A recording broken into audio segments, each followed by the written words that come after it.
What is push-pull legs?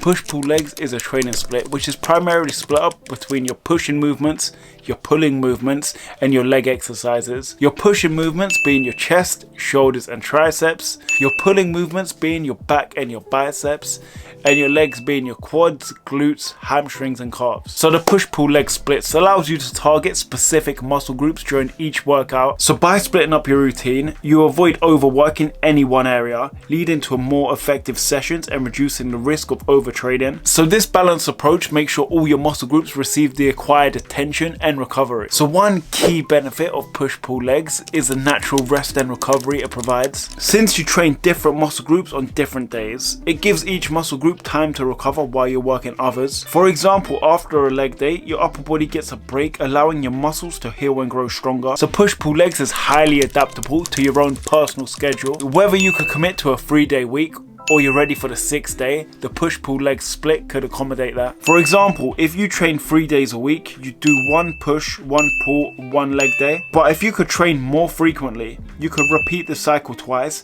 hitting each muscle group twice a week for optimal growth. So push-pull legs is designed with progressive overload in mind, so it is perfect for building muscle mass and building strength over time. The split allows you to target each muscle group with more volume and intensity, which is crucial for stimulating muscle growth. And also the focus on the compound movements in each workout maximizes strength gains across the board. Also, I'm going to give you the cons to push-pull legs. So to truly benefit from a push-pull leg split, you have to at least train 3 days a week. Ideally, you want to be training between 4 and 6 days a week for maximum muscle growth. This could be demanding for those with busy schedules, making it harder to stay consistent. Also, the push-pull leg split can be a little overwhelming to beginners, especially those who maybe struggle with exercise selection and proper form. It requires a good understanding of technique to avoid muscle imbalances and injuries. Beginners might find it a lot easier to start off with the bro split or a full body split before transitioning over to the push-pull leg split. So with the push-pull leg split, that you're targeting more muscle groups per session, that means your workouts can run longer. If you're including multiple exercises per muscle group, your sessions may take over an hour,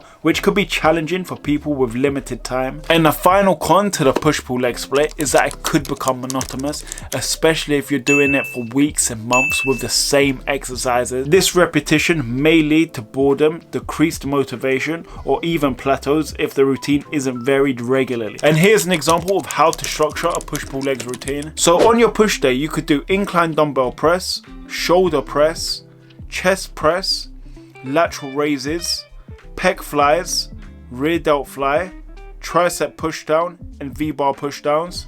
And that hits your chest, shoulders and triceps. So on your pull day, you could do pull-ups, T-bar row, rope pull down, seated back row, alternated bicep curls, and seated bicep curls. And that hits your back and your biceps. And on your leg day, you could do the following: the leg extension, leg press, hack squat, RDL, leg curl, calf raises. And that hits your quads, hamstrings, glutes, and even calves. We can't forget about calves. So here are some things you should take into mind before starting the push-pull leg split. So the push-pull leg split is best suited to intermediate or advanced lifters, those who have a solid foundation in strength training and proper form. Beginners may struggle with exercise selection, volume, and intensity. Also, the push-pull leg split primarily focuses on building muscle mass and strength through progressive overload. If your main goal is fat loss, it can still be effective, but it should be paired with additional cardio sessions and a calorie deficit,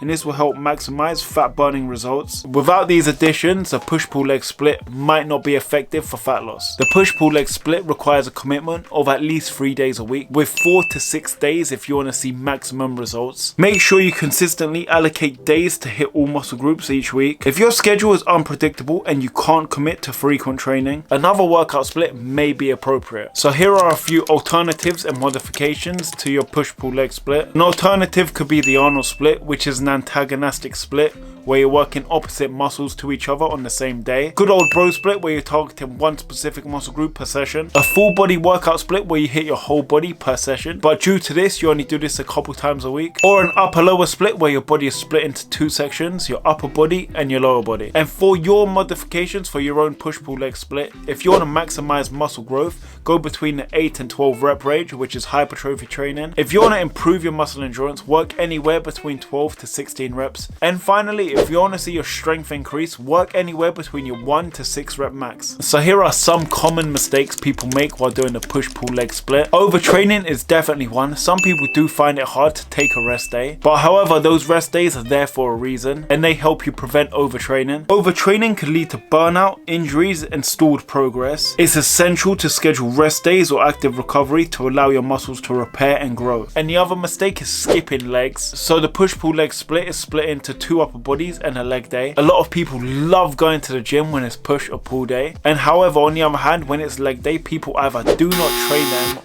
or put minimal effort into leg day. And by skipping legs or putting minimal effort into leg day, this will result in imbalances and poor overall physique development. Remember, leg workouts like squats and leg press are crucial not only for building a balanced body, but also for improving strength and athleticism across other lifts. So make sure you don't skip legs. So that is the push-pull leg split summed up. If you want to see it in action, watch this next video.